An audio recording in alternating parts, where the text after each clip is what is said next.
다음은 학생 A가 수행한 탐구활동이다. 학생 A의 결론이 타당할 때 기억으로 가장 적절한 것은, 기억은 어떤 것을 뜻하는지 학습 내용을 살펴보도록 하겠습니다. 학습 내용.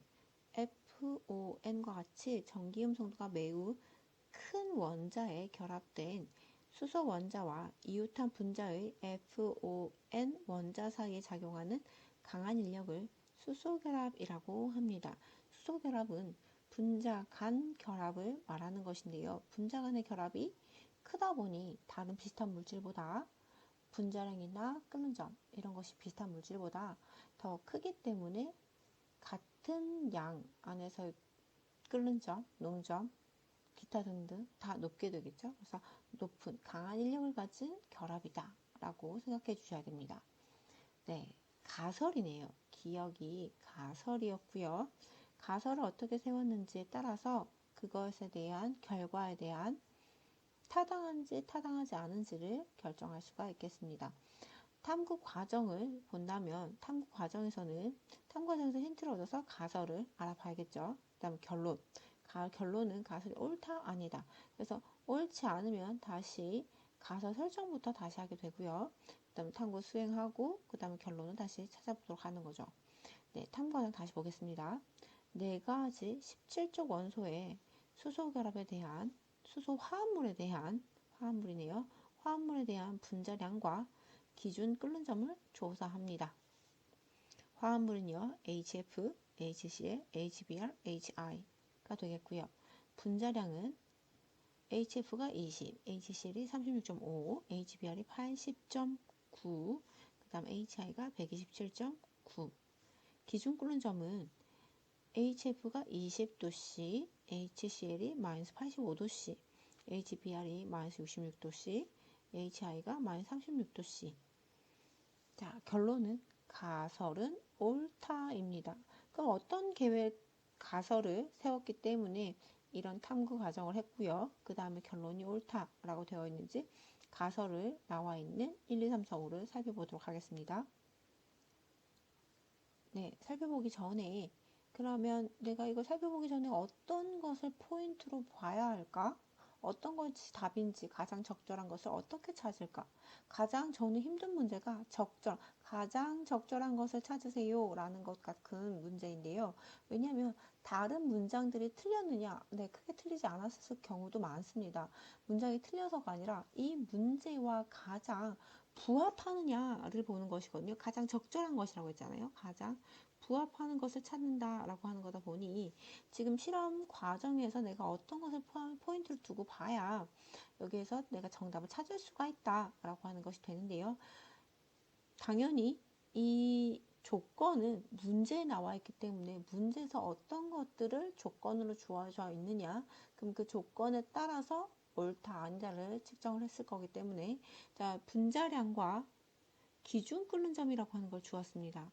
그러면 내가 가설 설정에서도 분자량이나 기준 끓는 점 이런 내용이 나와야 되겠고요.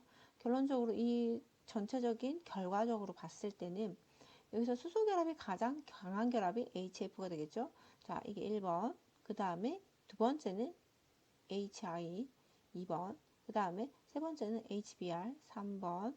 그 다음에 네 번째는 HCl 4번이 되겠습니다.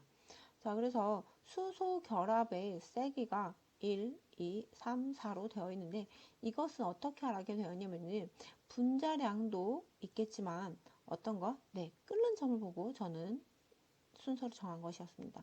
그러면 분자량이라고 하는 것은 HF와 이 나머지 이 HCl, HBr, HI하고 같이 볼 수가 있느냐? 분자량의 차이로는 HF랑은 보기가 힘든데요.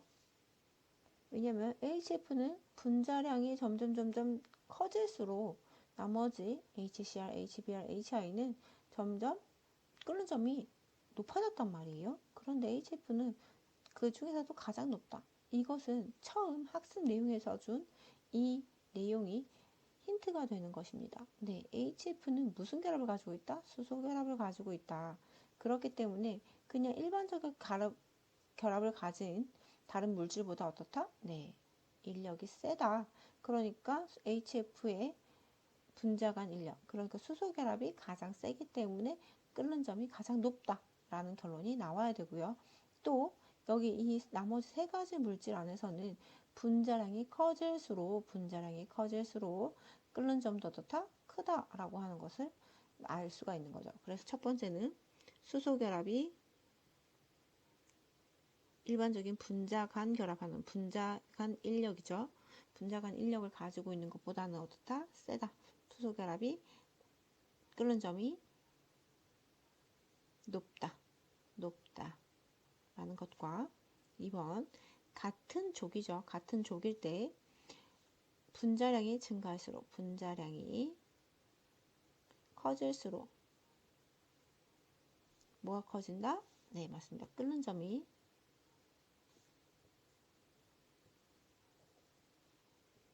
분자량이 커질수록 끓는 점이 높아진다 라고 해석을 할 수가 있습니다. 그럼 이 해석을 바탕으로 가장 적절한 것을 찾아보도록 하겠습니다. 1번 수소 화합물의 분자량이 클수록 기준 끓는 점이 높다. 일단 맞는 말이네요. 그쵸? 네, 두 번째 액체 상태의 HF 분자 사이에 수소 결합이 존재한다.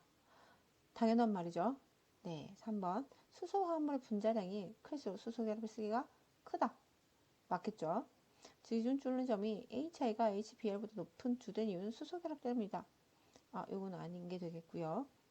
문장 자체가 아니고요. 17쪽 원소의 전기음 농도가 작을수록 수소 화합물의 기준은 끓는 점은 낮다.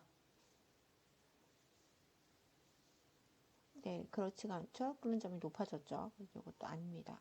그러면 맞는 문장 중에서 우리가 찾아내야 되는 것인데, 그럼 학습 내용에서 주어진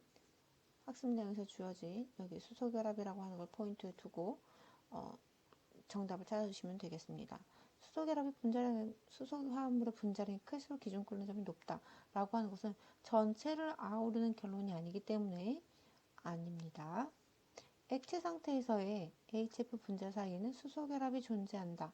네, 이 문장은 전체 나와 있는 탐구 과정과 결과를 아울러서 설명이 가능한데요. 같은 족일지라도 어떤 것을 가지고 있는 것이 수소 결합을 가지고 있는 HF가 나머지 분자들보다 끓는 점이 높다. 분자 간 인력이 세다. 수소 결합이기 때문이다. 라고 하는 것이 되기 때문에 저는 정답이 2번 정도인 것 같습니다. 그럼 3번도 한번 읽어볼게요. 수소 화합물의 분자량이 클수록 수소 결합의 세기가 크다. 맞는 말이긴 하나 여기에선 이 HF 말고 다른 수소 결합 화합물이 나와 있지 않기 때문에 이것은 비교가 안 되죠. 그래서 이 문제하고는 맞지가 않다라고 해석할 수가 있습니다. 그래서 가장 적절한 것은 2번이 되겠네요. 이런 문제에서는 차근차근 꼼꼼히 한 문장 한 문장을 읽어서 가장 적절한 것을 찾는 것이 가장 중요한 포인트가 되겠습니다. 한 번 더 보시고요. 네, 감사합니다.